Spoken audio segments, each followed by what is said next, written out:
Asterisk asterisk the music my human still hasn't heard asterisk asterisk dogface musical note. If you ask me how my days go, I'd say they're split into two very different worlds. One world smells of grass, rabbits, wet soil after rain, pheasants hiding in the hedges, and mysterious trails that only a beagle can truly appreciate. The other world smells faintly of warm electronics, coffee, and a human who has been staring at a computer screen for so long that I'm beginning to suspect he might actually live inside it. My owner makes music. Or at least, he tries to. Every morning he sits in front of his computer, opens one of those endless music programs, loads another piano, another violin, another orchestra, and then begins clicking tiny little notes into something he calls the piano roll. Click, click, click, undo, click again, move one note, delete another, listen, shake his head, start over. Honestly, I don't understand why humans torture themselves like this. I've watched him spend half an hour deciding whether one note should be just a little longer. Meanwhile, I've already inspected 3 bushes, found where the hedgehog passed during the night, greeted the neighbor's cat, and memorized the entire morning newspaper, written in smells. Sometimes I want to bark. Asterisk mate, haven't you noticed? Every melody has probably already been played somewhere. Asterisk. The great composers already wrote masterpieces. Mozart, Beethoven, Chopin, Tchaikovsky, Debussy. Countless brilliant musicians poured their souls into music centuries ago. But here's the funny part.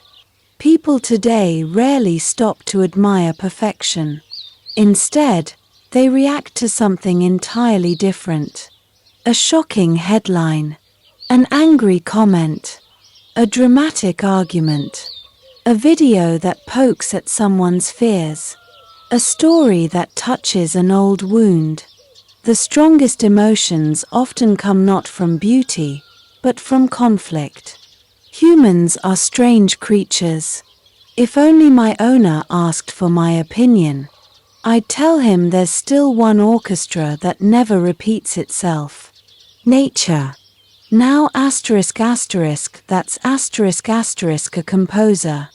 The blackbird begins before sunrise with confident, crystal clear phrases. A robin answers with soft, delicate notes. A skylark climbs higher and higher until it almost disappears into the sky, singing as though it were pulling the morning upwards. Woodpeckers keep perfect rhythm on old tree trunks. Cuckoos never miss their entrance. Swallows whistle through the air faster than any flute.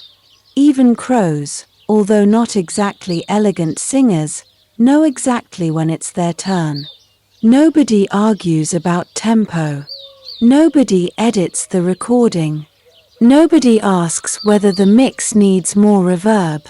Then come the insects. Crickets rubbing out endless evening rhythms. Grasshoppers clicking in tiny mechanical patterns. Bees humming in perfect fifths around the wildflowers. Dragonflies buzzing past like miniature helicopters. The whole meadow becomes one enormous concert hall. And the wind. Oh, the wind is a genius. On a hot summer afternoon, it barely whispers through the tall grass, carrying scents from fields you've never visited. The leaves answer with a gentle applause.